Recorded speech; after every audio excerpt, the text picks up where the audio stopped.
à travers les réseaux sociaux.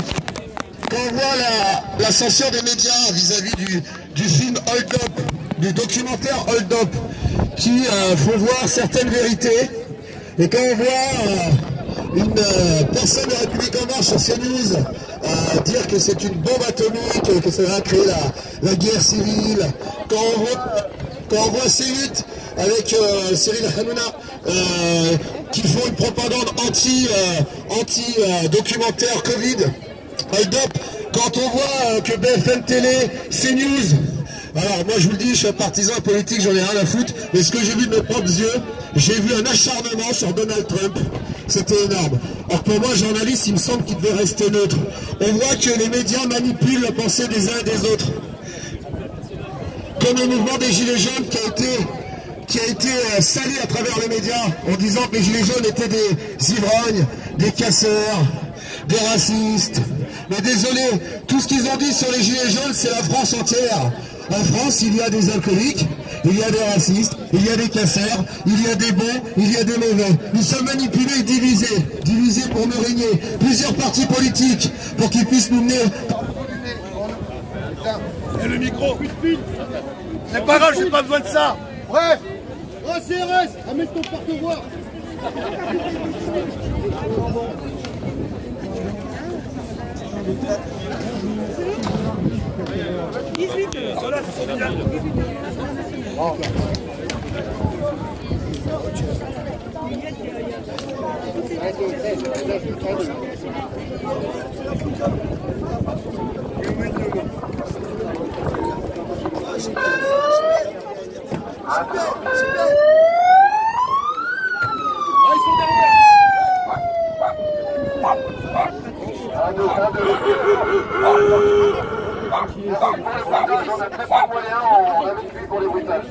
Donc voilà, aujourd'hui, il y a une grande manipulation, le peuple est divisé, tout n'est pas hasard, ces partis politiques différents, mais qu'au fond ils mangent tous à la même gamelle.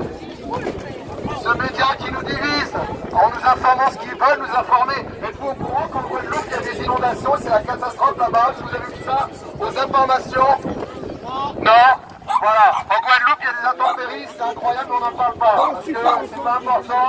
Le plus important c'est de faire croire aux Français que le Covid est ultra dangereux et qu'il faut rester chez nous. S'il serait ultra dangereux, pourquoi ne pas fermer les écoles? Et le métro. Le métro. Alors, on voit que dans certains magasins, on ne peut pas acheter des jouets pour enfants, mais on peut acheter des jouets pour chiens. Et on a répondu parce que le chien ne sait pas ce qui se passe. C'est pas une blague. On ne peut pas acheter de livres, mais on peut acheter des sudoku. Il faudra nous expliquer aussi. Parce que le pouvoir c'est du cul. Il y a Véran, incompétent. Incompétent. Attends, mais tu te tiens, Brian. Véran qui est incompétent. Souvenez-vous au début de la crise du Covid. Il nous disait avec arrogance que le masque ne servait à rien et qu'il fallait savoir le mettre. Et qu'il fallait donner les masques aux personnes prioritaires, vulnérables. Et aujourd'hui, ils veulent nous forcer à porter des masques sous la contrainte d'une amende. Aujourd'hui, on est en train de bafouer nos libertés. Les enfants aussi, évidemment. Les enfants. On est en train de bafouer nos libertés. Petit à petit, regardez autour de vous. On devrait être plus nombreux. Où sont les Françaises et les Français? Ont-ils peur de la répression? Ont-ils peur des amendes? Ou suivent tout simplement ce système? Ce système qui va, aujourd'hui, pas forcément nous toucher au plus profond. Mais aujourd'hui, si vous restez là à rien foutre, ce sera vos enfants dans 10, 15, 20 ans qui paieront les pots cassés que nous leur avons laissés. Donc, il faudra un petit peu lâcher les réseaux sociaux, lâcher ce qu'on voit à travers les médias, porter nos couilles et aller dans la rue, un peuple uni, pour manifester, se faire entendre, quitte à bloquer le pays. Quitte à bloquer le pays 3 jours. C'est pas de manifester midi à 17h pour en prendre plein la gueule et rentrer à la maison. Ça ne sert à rien. Il est temps d'une grande mobilisation, mais pour l'heure d'aujourd'hui, les Françaises et les Français ne sont pas prêts. Ils sont juste bons à être soumis. Je ne parle pas pour vous qui êtes ici, bien évidemment. Je parle pour ceux qui font les ignorants, les aveugles, ou parce que ça ne les touche pas. Et oui, en France, le Français a des problèmes d'ego.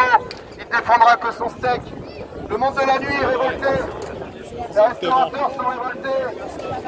Quand notre Premier ministre nous dit que les infirmières, les infirmiers n'ont besoin de rien, mais de nous.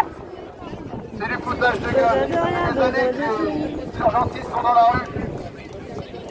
Il y a tant d'injustice dans notre pays, mais apparemment on est tellement habitués que ça glisse tout seul.